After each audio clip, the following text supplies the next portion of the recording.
Muito boa tarde a todos. Em nome do Centro Espírita Jesus de Nazaré, nós damos as boas-vindas aos internautas, a todos aqueles visíveis e invisíveis que vão usufruir desse momento de estudo conosco, dizendo que a lição de hoje é do livro Pão Nosso, uma psicografia de Chico Xavier pelo Espírito Emmanuel, lição 130. E o nome da lição é Onde Estão?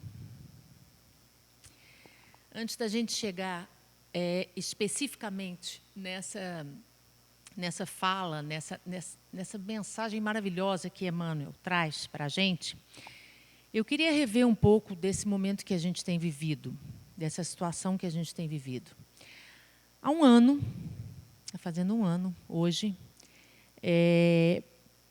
a gente tem vivido momentos extremamente diferentes, extremamente difíceis, extremamente estranhos, ruins, que nos fazem sofrer e que nos fazem repensar uma série de coisas.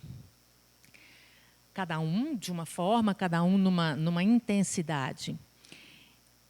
A gente está em guerra contra um inimigo invisível que pode chegar até nós através de um abraço de uma pessoa que a gente ame muito, através de um aperto de mão, através de um encostar num desconhecido. E nós estamos nessa guerra nesse momento, sem muita expectativa. Provavelmente, muitos de nós já entendeu que a gente está vivendo aqui no Brasil o pior momento. E muitos de nós acreditavam também que ia acabar numa semana, um mês, 6 meses, um ano, no final do ano, no início desse ano. E aí a gente começou a desacreditar. Todo mundo perdeu. Todo mundo perdeu. O mundo perdeu. Algumas coisas acabaram, outras coisas se transformaram, famílias se despedaçaram, a dor, ela está em todos os lugares, em todas as famílias, em todas as casas. E a tristeza, a descrença, a falta de ânimo, e inclusive a raiva, essas três coisas, além de outras, né? A tristeza, o desânimo, a descrença e a raiva, elas tomaram conta de muitos de nós, de uma grande parte de nós. Alguns de nós já entendemos o movimento todo que está sendo feito no planeta e já modificamos algumas coisas que devem ser modificadas. Alguns de nós já entendemos, sim, que há um movimento, mas estamos esperando que alguém mude alguma coisa para nós, sem que a gente tenha que fazer muito esforço. É claro que não é uma coisa fácil, porque tem dias que a gente está mais disposto, nós, né, que estamos tendo um pouco de entendimento. A gente está mais disposto e outros dias a gente está totalmente indisposto. Então, existe essa oscilação, sim. Mas muitos de nós continuam optando por fazer tudo igual. Então, não fica diferente. Quando eu faço tudo igual, eu tenho os mesmos resultados. Então, a gente tem aqueles de nós que já entenderam essa movimentação e já começaram a agir de uma outra forma. A gente tem aqueles de nós que já entendeu a existência desse movimento, mas que não está tendo força, ou não está tendo coragem, ou não está tendo vontade, ou está tendo preguiça, ou um monte de coisa junto, ou está nessa oscilação, um dia sim, um dia não, outro também não. Existem aqueles outros de nós que não entenderam ainda, e existem outros que negam que isso tudo esteja acontecendo. Essa mensagem que Emmanuel traz para nós, essa pergunta que Emmanuel traz para nós, baseada numa fala do Cristo acontecida há mais de 2000 anos atrás, em Mateus 11, capítulo 11, ela nos é facilitada por Emmanuel e ela é perfeita para esse momento. Perfeita. Só que ela foi escrita, ela foi psicografada por Chico Xavier em Pedro Leopoldo em 1950. Então, como ela pode ser perfeita para esse momento se essa mensagem foi psicografada e foi esclarecida, né? Psicografada para o nosso esclarecimento há mais de 50 anos atrás? Porque a gente não conseguiu entregar o pequeno, e depois a gente vai ver por que é chamado de pequeno, o pequeno esforço que nos foi sugerido do convite de Jesus para a gente passar pelos obstáculos da vida. Por que a vida tem dificuldades?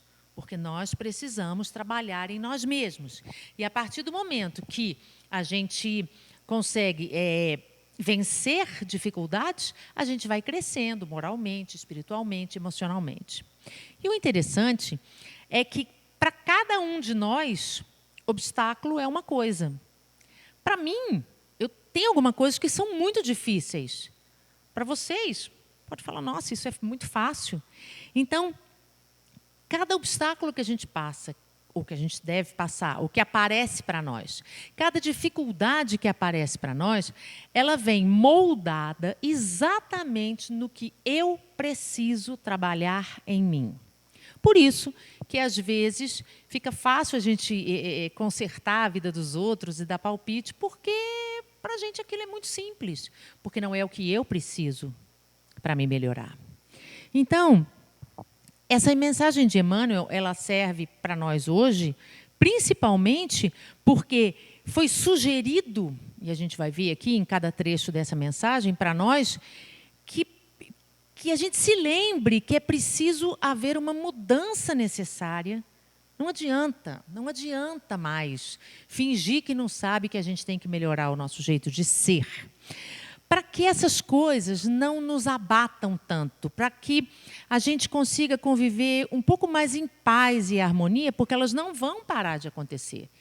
Ou seja, os obstáculos, as dificuldades, aquelas coisas que eu tenho que passar na minha vida, elas não vão deixar de acontecer, a grosso modo, porque eu estou tendo dificuldades. Não, ela está vindo na minha vida justamente para que eu, ao invés de gritar, espernear, comece a perceber, poxa, mas isso está acontecendo de novo, o que será que isso quer me ensinar? Que momento é esse que a gente está vivendo de pandemia que me força a estar convivendo com determinadas pessoas? O que eu preciso aprender com isso? E quando a gente fala, eu queria ter paz, eu queria tanto viver em harmonia, só depende de nós. E é aí que mora o perigo. A gente não quer fazer nada.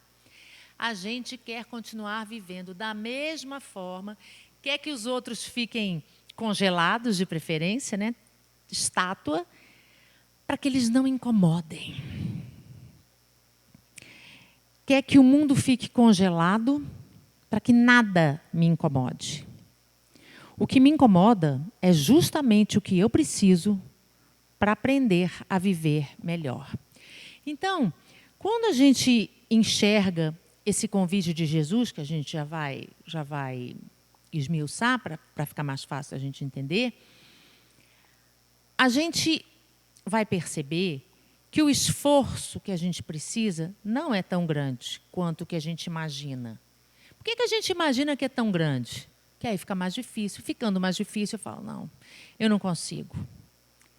Então, o aprendizado é coletivo. Todo mundo aprende. Mas a lição é individual. A lição é para cada um de nós.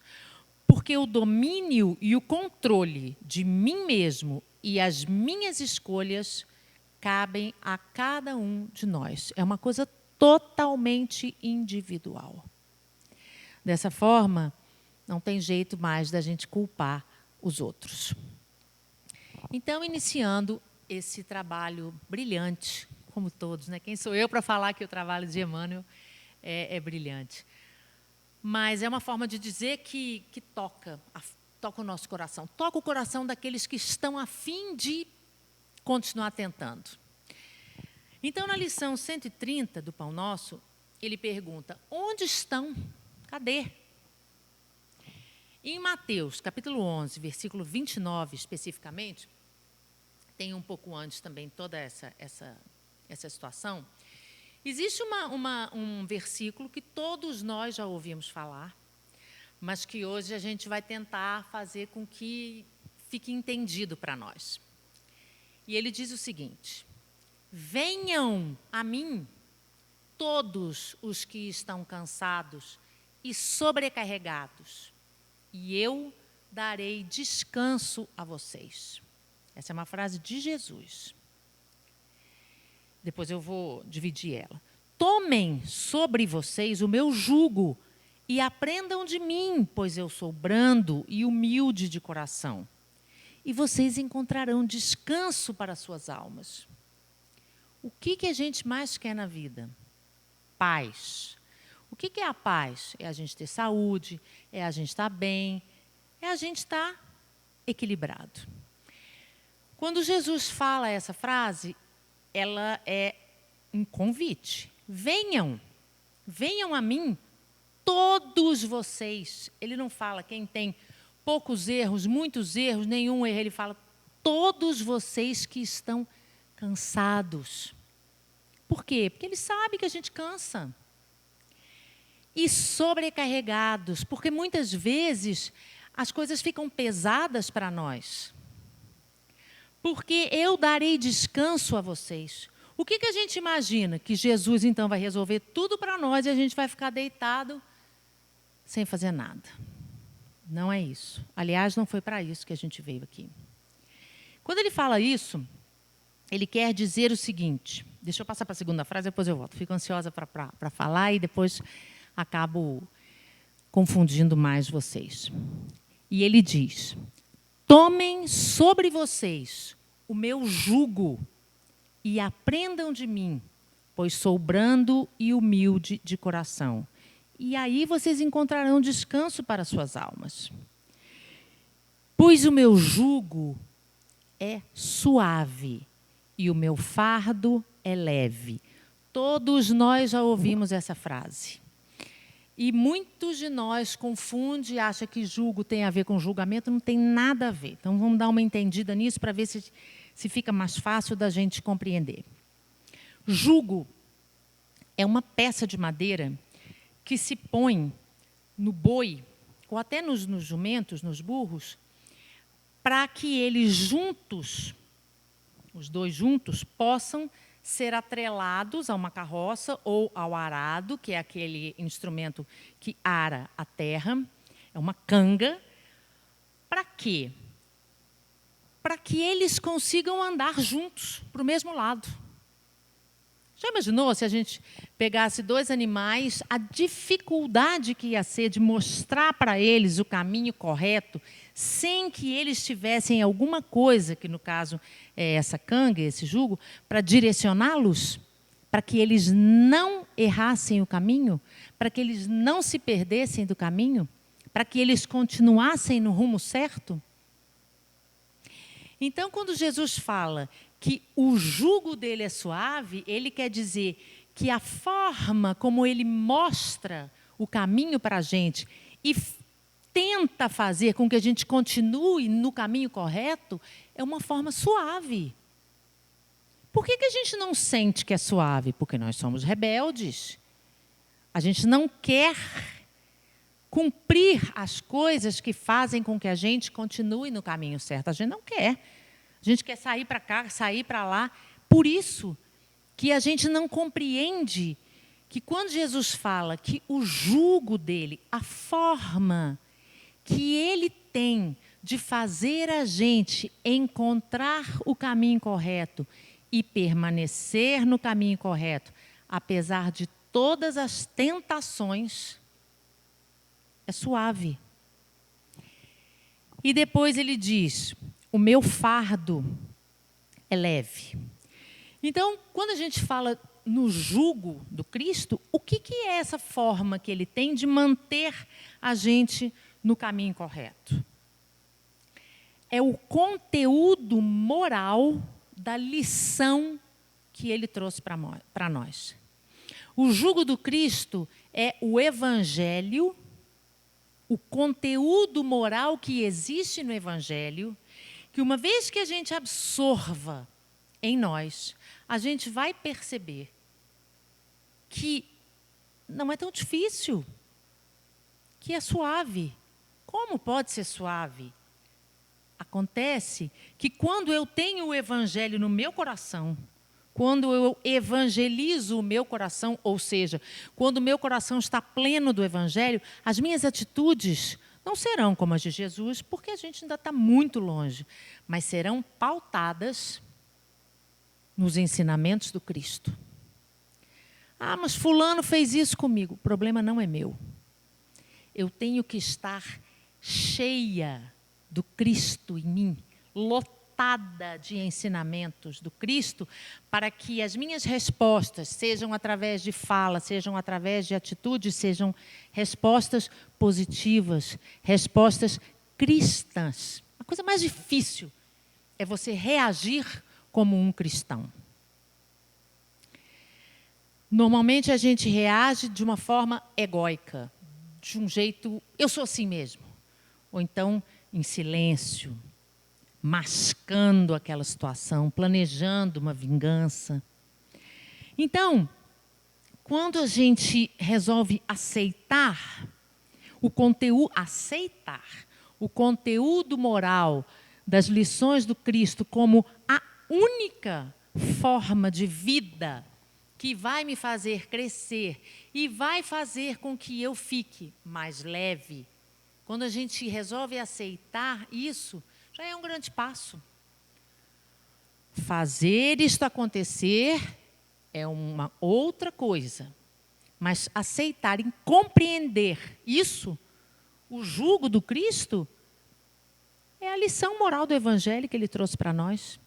A forma da gente ficar com a canga, né, com aquela coisa de madeira, nos levando para frente, na direção correta, é essa. E é suave. O que faz não ser suave é a gente se rebelar.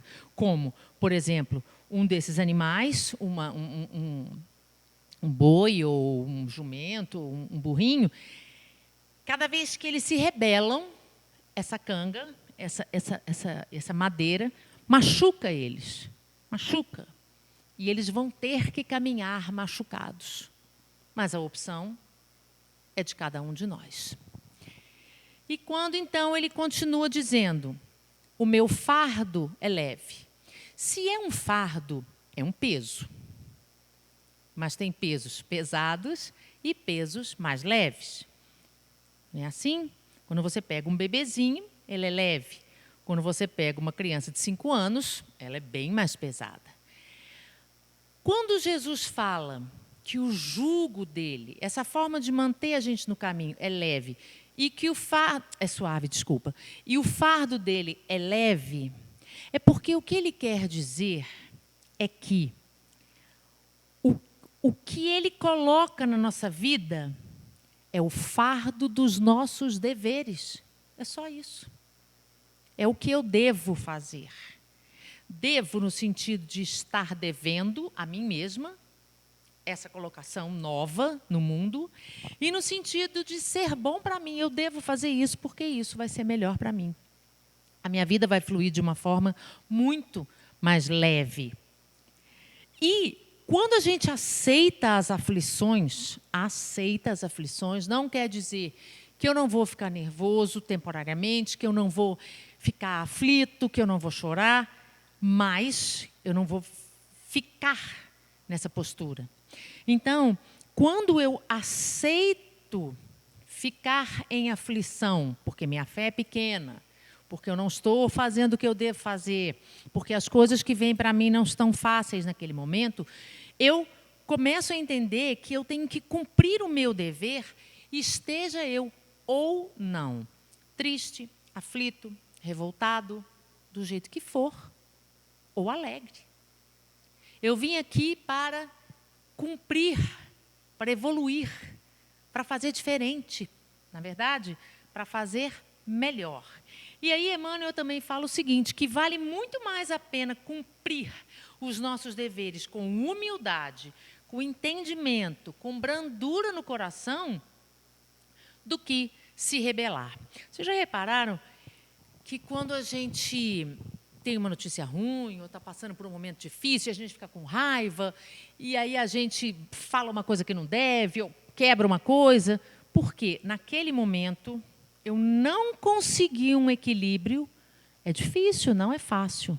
Não é fácil, numa hora de tristeza, numa hora de dor, você conseguir, não, eu tenho que ficar equilibrado. Não, mas quanto mais eu me rebelo, quanto mais eu sou rebelde em relação às coisas que me acontecem, mais eu multiplico as minhas aflições. Eu falo coisas que não devo, eu faço coisas que não devo, e aí vai virando uma bola de neve, as coisas vão ficando mais difíceis, mais difíceis e mais difíceis. Tomai sobre vós o meu jugo e aprendei de mim. Cuspiram em Jesus, bateram em Jesus, prenderam Jesus, crucificaram Jesus, e ele estava em todos os momentos humilde, entendendo que aquilo que estava acontecendo com ele era o que ele tinha se proposto a viver como homem aqui no planeta. Isso é uma coisa que a gente não tem, desculpe, assim, a maioria de nós não tem um pingo de humildade para reconhecer. O que acontece comigo, a maioria das coisas, acontece porque esta é a minha proposta, foi a minha proposta antes de encarnar. E a minha dificuldade de lidar com isso tem a ver com o meu orgulho. Bom, Emmanuel coloca para nós que Jesus se dirigiu à multidão dos aflitos e desalentados, proclamando esse divino propósito, trazendo a cura, eu sei que as pessoas não gostam muito dessa palavra, mas eu acho ela bem interessante, a salvação. Mas, quando ele traz a salvação, não quer dizer que ele está salvando. Ele entrega a salvação e diz, é com você. Eu estou te aliviando, te mostrando como pode ser melhor, como deve ser. Vinde a mim, porque eu vou te descansar. E, quando ele fala isso, ele sendo o caminho, a verdade e a vida, é um grande presente. É o presente. Isso entendido, então, vamos ao restante dos ensinamentos de Emmanuel, que começa dizendo o seguinte. Começa assim, eu já comecei várias vezes, mas assim, as citações de Emmanuel, né? O apelo de Jesus, amoroso, vibra no mundo através de todos os séculos do cristianismo. Desde quando ele veio, o apelo é o mesmo. Vinde a mim. Sejam brandos, sejam humildes, façam o que tem que ser feito. E ele continua dizendo o seguinte, compacta é a turba de desesperados e oprimidos da terra. Não obstante, o amorável convite. Quando a gente ouve esse convite, vinde a mim, e o restante da citação, a gente fica pensando assim, gente, mas tem tanta gente sofrendo, tem tanta gente triste, tem tanta gente desesperada. Por quê? Jesus faz a mesma pergunta, onde estão? Onde estão essas pessoas que eu convidei para estar comigo, para confiar em mim, para seguir o caminho reto? Onde estão? Estão chorando, desesperadas pelos cantos, bebendo, se drogando ou fazendo outras coisas. Não estou julgando ninguém, estou só comentando sobre o fato. E essa multidão é enorme. Quer dizer, lógico que multidão já é enorme, mas ele fala assim, é compacta. É como se não tivesse mais lugar para colocar mais ninguém, de tanta gente que está vivendo isso. E por que a gente não aceita esse convite de Jesus? Porque o convite de Jesus requer de nós uma postura, requer de nós mudanças, requer de nós atitudes diferenciadas, requer de nós elevação. E o que a gente quer? Sombra e água fresca. O que a gente quer? A gente quer planejar, determinar, pedir para Jesus e que seja rápido, e que aconteça rápido. Fica difícil? Ou melhor, fica impossível. Quando Jesus pede, quando Ele chama, quando Ele convida e fala, vinde a mim, Ele espera justamente que essas almas, esses de nós que estamos aflitos, que estamos inquietos, que estamos sem paz no coração, que estamos tristes, o procurem. Pensa bem, se você está com uma dor, você vai no médico, ele te dá um remédio, te prescreve um remédio, você vai na farmácia comprar. Se você está com uma dor, o Cristo disse, vem a mim. Eu te descanso. Mas Ele não consegue tirar a nossa dor, porque a nossa dor faz parte do nosso aprendizado. Ela é o que a gente precisa. Mas então não adianta a gente ser melhor, adianta demais, porque com certeza muitas das coisas que a gente deveria ter passado, a gente não passou. Porque em algum momento a gente fez alguma coisa boa, porque em algum momento a gente viveu de uma forma diferente, e a misericórdia divina é uma coisa fabulosa. E a justiça divina é uma coisa que a gente não consegue nem entender, porque a justiça dos homens, ela nos pune pelos nossos erros, e a justiça divina, ela nos alivia algumas situações por causa do nosso merecimento, por causa das nossas boas atitudes. Ela pesa o que a gente fez de ruim com o que a gente fez de bom. Então, gente, é muito difícil a gente não ler esse momento evangélico trazido por Emmanuel e não pensar, nossa, quanto tempo eu perdi? Mas não é fácil, porque a gente tem que mudar hábitos. E quando Jesus convida a gente para esse momento de descanso, Ele convida esperando justamente que quando a gente chegue nesse patamar de elevação, porque a gente tem que sair, né? A gente tem que pedir, a gente tem que mostrar o nosso interesse em estar um pouco mais elevado do que as coisas que a gente tem vivido ultimamente. Jesus está entendendo que a gente está procurando Ele para adquirir ensinamentos evangélicos, que são justamente os remédios que a gente precisa para ter força, coragem, disposição, ânimo e leveza para viver as coisas da vida. Porém, nem todos os aflitos pretendem renunciar ao objeto de suas desesperações. Olha que coisa interessante. Nem todos os aflitos pretendem renunciar, deixar ir o objeto de suas desesperações. Nem todo mundo que está desesperado quer largar as coisas que deixam eles desesperados. E nem todos aqueles que estão tristes querem sair, fazer um movimento de sair dessa sombra para encontrar a luz. Nem todos nós estamos dispostos a parar de reclamar e tomar atitudes saudáveis. Quando a gente fala isso, fica parecendo assim, muito bonito falar. É bonito falar, mas não tem outro jeito. Temos que mudar. Um exemplo simples, parar de fazer dívida. Tem muitos de nós que está desesperado, porque fez uma dívida, fez 2, fez 3, fez 4, fez 5, fez 10, fez 1000. E por quê? Porque não aceita viver a vida que tem, não aceita se planejar. E vai. Estou dando um exemplo simples, tá? De uma coisa bem cotidiana, bem do dia a dia. Isso faz com que pessoas fiquem desesperadas, mas elas não querem largar esse tipo de comportamento para, então, encontrar um caminho mais fácil de viver.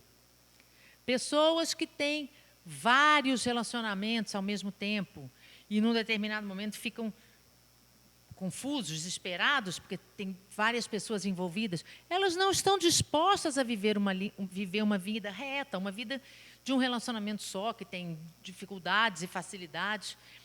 Mentiras, pessoas que mentem, não estão dispostas a parar de mentir. Então, quando Jesus pergunta onde estamos nós, ele imaginou que, diante da oferta de um remédio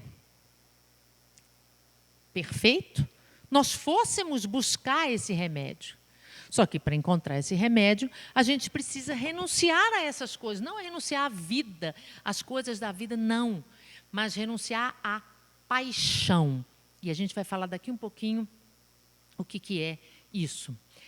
A gente não está disposto, por exemplo, a se elevar moralmente, escutando uma palestra, fazendo uma leitura bacana. Não. A gente quer ficar vendo clipe, nem sei se mais chama clipe, sei lá, TikTok, sei lá, essas coisas, de coisas totalmente inúteis, que não nos acrescentam nada. Ou coisas violentas, ou coisas sensuais, ou mesmo nós usando a nossa própria sensualidade para usufruir ou obter algumas coisas. Nenhum de nós está disposto a largar isso, a largar a mentira, como a gente já falou. Então, quando eu percebo, e é isso que a gente está tentando fazer aqui hoje, quando eu percebo que eu tenho paixão por essas coisas, nós já vamos ver o que é paixão, eu tenho que entender que ou eu largo isso para conseguir seguir esse caminho reto, não é virar santo, porque ninguém vai virar santo aqui, ou é impossível. E o que é paixão? A gente fala muito em paixão, negócio, fulano está apaixonado, beijo, abraço, não. Tá. Mas paixão é um sentimento, olha isso, é um sentimento intenso que possui a capacidade de alterar o comportamento, o pensamento, entre outras coisas. Não só paixão de companheiro, não. Paixão no sentido de ter o ódio, de ter desejo, qualquer coisa que seja demonstrado de maneira extrema, avareza, qualquer coisa dessas é paixão. Se a gente for ver a etimologia da palavra, vem do latim passione, que significa ato de sofrer. Sofrimento do corpo, doença, afecção da alma, perturbação na natureza. E aí a gente pensa na paixão de Cristo, né, como é conhecida a paixão de Cristo, que é um dos ciclos da vida de Jesus, e significa, então, o que é a paixão de Jesus? É o sofrimento dele, do momento que ele é preso, condenado, até o martírio na cruz. Então, paixão não pode ser uma coisa boa, não é uma coisa boa. E quando a gente percebe que nós somos, ainda estamos apaixonados, no sentido de estarmos com o nosso comportamento alterado por raiva, por ódio, por mentira, por avareza, por todas pelo orgulho, pela falta total de flexibilidade, a gente percebe que essas são as nossas doenças. São as doenças da nossa alma. A gente precisa querer se curar. A gente precisa querer se curar, mas a gente quer, mas só que a gente não entende que isso depende da gente. E não é para sair virando santo, é só um pouquinho, uma gotinha. É hoje eu não responder do jeito que eu queria responder. É amanhã eu falar uma coisa que eu tenho dificuldade de falar. É depois da manhã eu dar um sorriso para uma pessoa que eu tenho dificuldade. E a maioria de nós chega ao ponto, isso quem está falando é Emmanuel, de tentar a satisfação dos nossos caprichos, palavras de Emmanuel, criminosos, Criminoso não é só você dar um tiro numa pessoa, não. Com a proteção de Jesus, emitindo rogativas. Meu Deus, me ajuda. Jesus, me ajuda a isso assim, assim, assim, assim. Implorando a Jesus que te ajude a satisfação do seu capricho criminoso, satisfação daquilo que não presta, satisfação daquilo que é uma paixão, uma doença. Muitos de nós, para não dizer a maioria de nós ou todos nós, já em algum momento tivemos essa rogativa ao mestre de coisas que não deveríamos ter pedido. Entretanto, ao mesmo tempo que isso tudo acontece, quando nós estamos sofrendo e nos dirigimos sinceramente ao Cristo, a gente vai ouvir, no fundo do nosso coração, o convite, de uma forma mais particular, nos chamando a desprezar essas disputas reprováveis, nos chamando a largar essas coisas, né? Essas sensações, isso que a gente muitas vezes chama de tentação, e que a gente, de uma forma errada, entende que tentação é alguém vir me convidar para alguma coisa, ou alguém me chama. Não. Alguém pode me chamar para o que quiser. Eu é que, como não estou firme, fico tentado a fazer ou não. Porque, como a gente já falou aqui mais uma vez, desculpe quem está ouvindo de novo, as coisas nas quais a gente é firme, pode chamar à vontade que a gente não vai. Então, quando a gente se entrega, quando a gente pede, quando a gente mostra para Jesus o cansaço da gente, a fadiga, a desesperança momentânea, a gente sente dentro da gente o descanso. Não o desaparecimento da gente desse lugar, dessa situação, mas o descanso no sentido de saber que a gente não está sozinho. É como se a gente tivesse um colo. O colo de Jesus. Não é um colo, é o colo de Jesus. E aí, ele continua dizendo o seguinte: onde estão, continua perguntando, os aflitos da terra que pretendem, que têm vontade de trocar o cativeiro das próprias paixões pelo jugo suave de Jesus Cristo? Ou seja, onde estamos nós que pretendem curar essas paixões, essas doenças da alma que a gente tem, simplesmente por decidir, difícil ou fácil, hoje sim, amanhã não sei, seguir o caminho reto, fazer o que tem que ser feito. Fazer o que tem que ser feito. Que a gente comece fazendo o que tem que ser feito. E depois comece fazendo melhor, de uma forma melhor, o que tem que ser feito. Para todos esses nós que sofremos, foram pronunciadas essas santas palavras. Vinde a mim, vinde a mim. Porém, a renovação, ela é indispensável. Sem haver uma mexida do meu lado, da minha parte, nada vai acontecer. Eu queria trazer para vocês um trecho de uma música do Gabriel Pensador, chamada Até Quando. É só um trecho. Na verdade, eu não sabia que era dele e fiquei sabendo. Eu acho que ela termina bem fechando isso tudo que a gente conversou. Muda. Muda que quando a gente muda, o mundo muda com a gente. A gente muda o mundo na mudança da mente. E quando a mente muda, a gente anda para frente. E quando a gente manda, ninguém manda na gente. Na mudança de atitude, não há mal que não se mude, nem doença sem cura. Na mudança de postura, a gente fica mais seguro. Na mudança do presente, a gente molda o futuro.